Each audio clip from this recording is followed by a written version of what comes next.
ಓಂ ಮನೋಜವಾಯ ನಮಃ. ನಿತ್ಯಭಕ್ತಿ ಕಾರ್ಯಕ್ರಮಕ್ಕೆ ಸುಸ್ವಾಗತವನ್ನು ಕೋರುತ್ತಾ, ಮನೆಯಲ್ಲಿ ಸಾಕಷ್ಟು ನಾವು ಫೋಟೋಗಳು ಇಟ್ಕೊಳ್ತೀವಿ, ವಿಗ್ರಹ ಇಟ್ಕೊಳ್ತೀವಿ, ಅಥವಾ ದೇವತಾ ಲಾಂಛನಗಳು ಇಟ್ಕೊಳ್ತೀವಿ. ಯಾರೇನು ಕೊಟ್ಟರು ತಂದು ಅದನ್ನು ಮನೇಲಿ ಇಟ್ಕೊಳ್ತೀವಿ.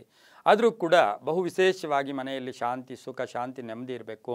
ಶಕ್ತಿ, ಭಕ್ತಿ, ಯುಕ್ತಿಗೆ ಬಹುಮುಖ್ಯವಾಗಿ ಶಕ್ತಿ, ಭಕ್ತಿ, ಯುಕ್ತಿಯನ್ನು ಪ್ರತಿನಿಸ್ತಕ್ಕಂಥವನು, ಅದನ್ನು ಕೊಡ್ತಕ್ಕಂಥ ವಿಶೇಷವಾದ ದೇವರು ಅಂದರೆ ಹನುಮಂತ, ಆಂಜನೇಯ.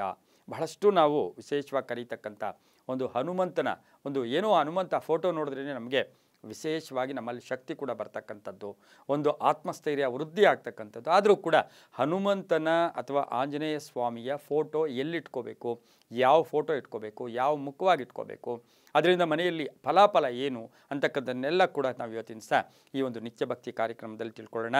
ಅದರ ಒಂದು ಫಲಿತಾಂಶಗಳು ಕೂಡ ತಿಳ್ಕೊಳ್ಳೋಣ. ಶಕ್ತಿ, ಭಕ್ತಿ, ಯುಕ್ತಿ. ಶಕ್ತಿ ಬರುತ್ತೆ, ಭಕ್ತಿ ಇರುತ್ತೆ, ಯುಕ್ತಿ ಇರುತ್ತೆ.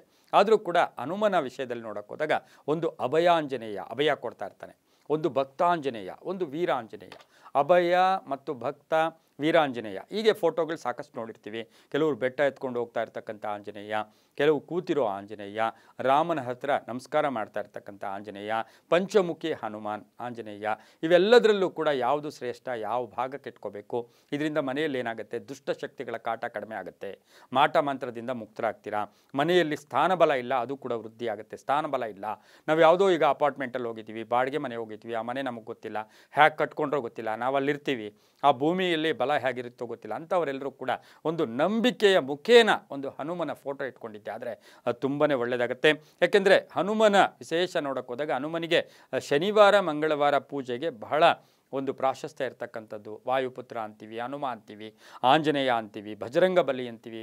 ಅನೇಕ ವಿಷಯಗಳಲ್ಲಿ ಆ ಭಗವಂತನನ್ನು, ಹನುಮನನ್ನು ಕೂಡ ನಾವು ಇಲ್ಲಿವರೆಗೂ ಕೂಡ ಈಗಲೂ ಕೂಡ ಚಿರಂಜೀವಿ, ಶ್ರೀರಾಮ ಭಕ್ತನೂ ಕೂಡ ಹನುಮ ಆಗಿರ್ತಾನೆ.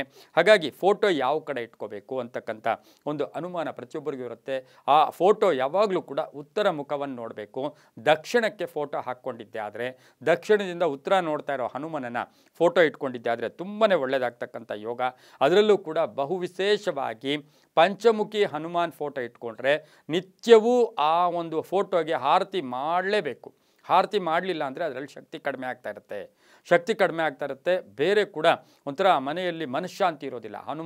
ಅದರಲ್ಲಿ ಪಂಚಮುಖಿ ಹನುಮನನ್ನು ಫೋಟೋ ಇಟ್ಕೊಂಡಿದ್ದೆ ಆದರೆ ನಿತ್ಯವೂ ಆರತಿ ಮಾಡ್ಕೋಬೇಕು. ಮನೆಯಲ್ಲಿ ಹನುಮ ಓಡ್ತಾ ಇರೋ ಹನುಮ, ಬೆಟ್ಟ ಎತ್ಕೊಂಡು ಓಡ್ತಾ ಇರೋ ಹನುಮನ್ನು ಇಟ್ಕೋಬಾರ್ದು. ಅದರಿಂದ ಮನೆಯಲ್ಲಿ ಅಷ್ಟು ಶಾಂತಿ, ಅಷ್ಟು ನೆಮ್ಮದಿ ಕೂಡ ಇರೋದಿಲ್ಲ. ಯಾವಾಗಲೂ ಕೂಡ ಹನುಮನ ಫೋಟೋವನ್ನು ದಕ್ಷಿಣದಿಂದ ಅಂದರೆ ಉತ್ತರಕ್ಕಿರಬೇಕು. ಮನೆಯ ಬಾಗಿಲಿನ ಮೇಲೆ, ಮುಖ್ಯ ದ್ವಾರದ ಮೇಲೆ ಹನುಮನ ಫೋಟೋ ಇಟ್ಕೊಂಡಿದ್ದೆ ಆದರೆ ಮನೆಯ ಯಜಮಾನನಿಗೆ ಆರೋಗ್ಯ ಚೆನ್ನಾಗಿರುತ್ತೆ, ಆಲೋಚನೆಗಳು ತುಂಬ ಚೆನ್ನಾಗಿರುತ್ತೆ.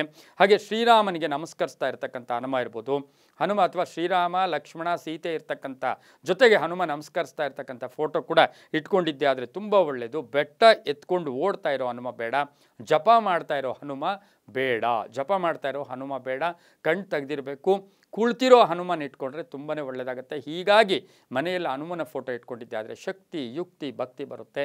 ಇದು ಕೂಡ ನಮ್ಮ ಪರಂಪರೆಯ ಒಂದು ನಂಬಿಕೆ ಕೂಡ ಇದಾಗಿರುತ್ತೆ. ಸರ್ವೇ ಜನ ಸುಖಿನೋ ಭವಂತು, ಸಮಸ್ತ ಸನ್ಮಂಗಳಾನಿ ಭವಂತು.